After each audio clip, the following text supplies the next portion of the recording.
So this video is on layers of embodiment, sometimes called contexts of embodiment. Really important model, or else you're gonna A, get a lot of resistance when teaching embodiment, and B, you're just not gonna understand the complexity of embodiment, okay? There's different ways to visualize this, to model this, to frame this, but the key thing is that we have these different components to ourselves that are always influencing us and need to be considered. So one layer is the human layer. This is the layer we all have in common. Actually, you have it in common with mammals even. For example, classic part of this, the fight-flight response. This is a universal response. When you make a loud noise, for example, whether you're Japanese or Ethiopian or Brazilian or any other places I've worked, people will have very similar responses. Yeah, nobody says, nobody when they hate you says, I hate you. Yeah, they tighten up, they contract. Emotions can have very similar bodily responses around the world. So there's a universal core to being human. The good news here is this actually connects us to each other. Yeah, there's a connecting quality to being aware of that. And that's something also that's permanent and we can't get rid of. So while you can train around centering the fight-flight response, that's in your bones. Okay, the next layer we could call our personal historical layer.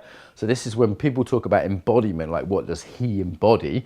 This is often the only layer they're referring to. So we could talk about this as just pure embodiment. It depends on how you phrase it, how you cut it, the model that's being used. So this is the way in which our body is history. The body has laid down patterns of being, things that we've developed that partly genetic, mostly perhaps from, I would guess mostly from early childhood experiences, what worked, what didn't work, what we would call our character. So our character we can talk about as embodiment proper, as it were. This is not permanent, though has some very deep layers and can take a lot of time to shift. I like the word character because it shows that it is malleable, but in English this word means not super malleable. It's not like a mood that we can change like that.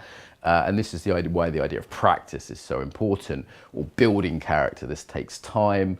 You'll even hear character structure, laid down in the patterns of tension in our body and awareness and the basic tools that we use. Okay, so this is where we're working with our long-term embodiment practice. We also have a cultural layer. So this is a layer I think underdone by a lot of teachers from the United States for actually, ironically, cultural reasons. This cultural layer is part of us, and there's a whole nother video on culture if you want more on some of these specifics. But it's an interesting inquiry, like what do I share with other English people or Irish people, because I have partly Irish background, or what bits of my personal embodiment, they intermingle, are different from my culture. In what ways am I very un-English? I'm much more direct than most English people. And what have I picked up from places I've been around? So for example, taking space, I've definitely picked some of that up from the United States. I have a certain Slavic, Russian, Ukrainian quality from spending a lot of time there. So the cultural quality is in the background sometimes. Sometimes we're in opposition to it. There can be this sense of I'm not that English, or I'm not American, or whatever you are. That you're still in relationship to it though, right? So it's still there. Okay, next one, we're relationally embodied. Again, I think this is underdone by people coming from a sort of hyper individualistic model. We're always embodied in relationship in two ways. So one is historically, we're embodied in relationships to people that were significant to us growing up. So mum, dad, brothers, sisters, maybe best friends. That exists and that stays there. It can shift when those people die. I've seen people shift radically in their character when a parent died, particularly women actually, when their mum dies. But parents generally, I know I went through changes when my dad died. But even when people are dead, they can still be in relation to them. Or it can be the imagined father that you never met, or the imagined mother you never met, for example, as well. There's a relationship that you're embodied in relationship to, and then also in the present moment. So we're obviously slightly different with different people. Now, there's a level of consistency there, and actually the level of consistency is different depending on the person. More airy and watery people tend to be more different with different people. However, we're all different to some extent with other people.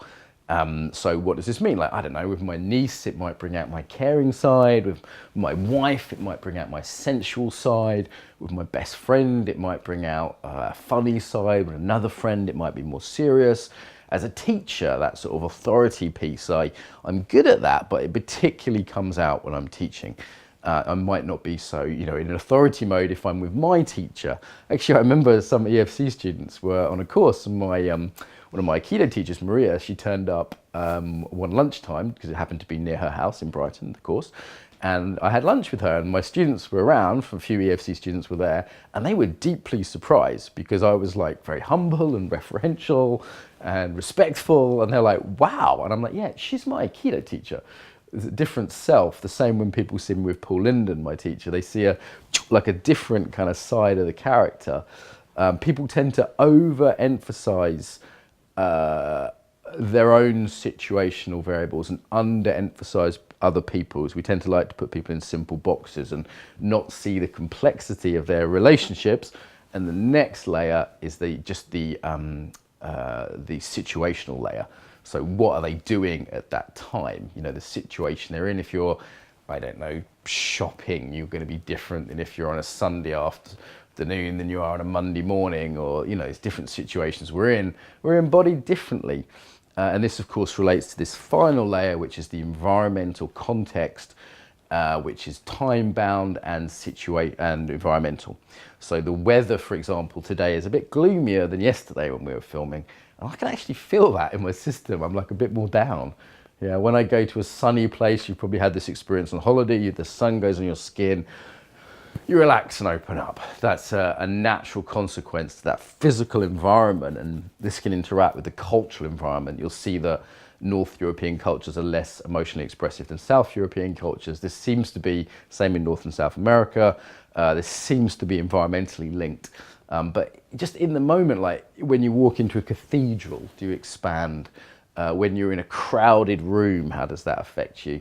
When you're in somewhere very beautiful, when you're in an elegant restaurant, when you're in an art gallery, these environmental factors, different cities definitely affect me. The difference between Brighton and London, for example, Moscow and St. Petersburg, these are very different places, and you're embodied differently in place.